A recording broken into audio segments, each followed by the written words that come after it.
Thank you for joining us tonight at 6. I'm Sarah Horbacewicz. We begin tonight in Little Rock, where police are searching for answers after yet another night of gun violence. Early this morning, authorities say one person was killed in a shooting that happened on East 7th Street.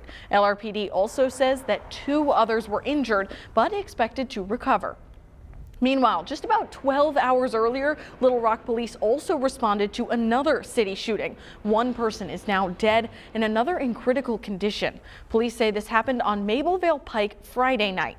Now take a look at your screen. Police say that Gerardo Castanyan is wanted for first-degree murder and attempted first-degree murder. They believe he's connected to this homicide. Both are ongoing investigation, and of course, as we learn more, we'll keep you up to date on our website at thv11.com.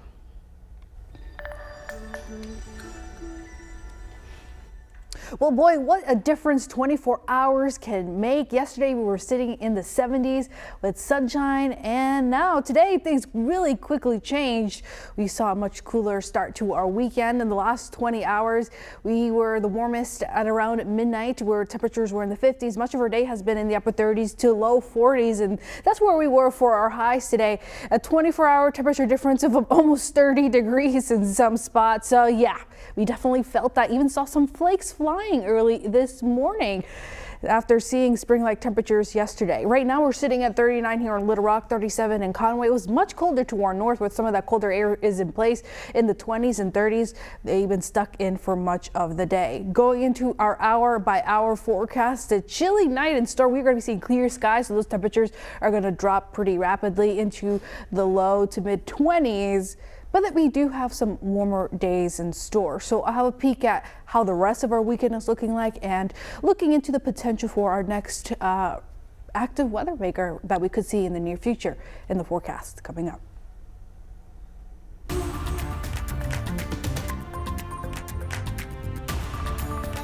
All right, thanks, Corrales. Now, the Omicron surge may be dying down, but that doesn't mean COVID is gone yet. In fact, a new type of Omicron, a subvariant called BA2, has been detected here in our state. Health experts say it has an advantage over the regular Omicron that we've already been dealing with. THV11's Ashley Godwin tells us what we can expect. There's a lot of spread of COVID-19, and that is still the case around the world. BA2 is related to the first Omicron variant, BA1, but it has at least 27 new mutations not seen in BA1. It appears to be a little bit more infectious than the current Omicron variant. While it does seem to spread faster, it doesn't seem any more severe. Compared to other viruses, it turns out this is really boring. It doesn't change that much, that it is limited in the changes that happen. David Ussery is a UAMS researcher who studied the past 3 waves of COVID-19. His paper shows the virus's genome stays more stable than those of other viruses, like the flu and RSV. So when another variant does come along, the tools we already have can still save lives. In principle, we could design really good vaccines that should help. So that's the good news. And that will protect people the next time we have another possible surge or outbreak. And when we have a surge, we just need to adapt.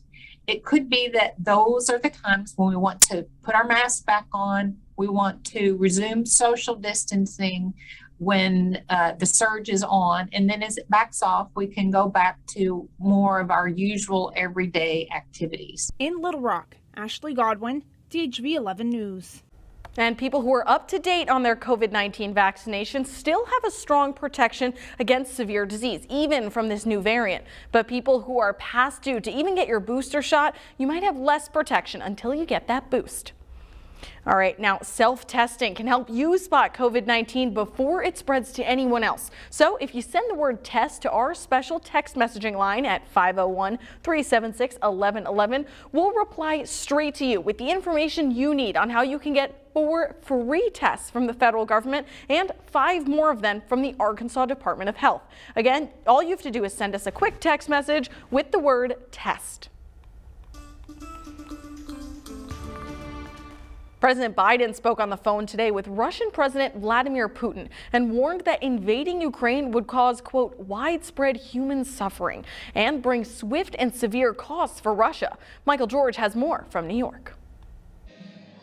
As Ukrainians protest in the streets of Kyiv, the U.S. is removing staff from its embassy there as the threat of a Russian invasion ramps up. During an hour-long call Saturday, President Biden warned Russian President Vladimir Putin that the U.S. would respond decisively, imposing swift and severe costs on Russia if it attacks Ukraine. The White House said in a statement the president was clear that the U.S. and its allies remain prepared to engage in diplomacy, but are equally prepared for other scenarios. National Security Advisor Jake Sullivan says U.S. intelligence shows that an invasion could begin within days and before the Winter Olympics in Beijing end February 20th. If you look at the disposition of forces in both Belarus and in Russia on the other side of the Ukrainian border, from the north, from the east, the Russians are in a position to be able to mount a major military action in Ukraine any day now. American officials estimate about 80% of the forces Russia will need to launch a full-scale invasion are in place, and the rest are en route. Ukraine's president says his country is on edge. The best friend for enemies, that is panic in our country. And all this information that helps only for panic doesn't help us. Ukraine is holding military drills just miles from its border with Crimea, which Russia took control from Ukraine in 2014. Michael George, CBS News.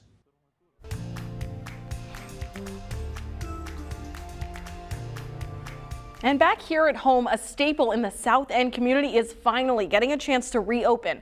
The Thrasher Boys and Girls Club has been closed for well over 2 years now, but community members spent the day getting it ready to host kids once again. THV11's Ian Russell spoke to people there about why for them this is more than just a building.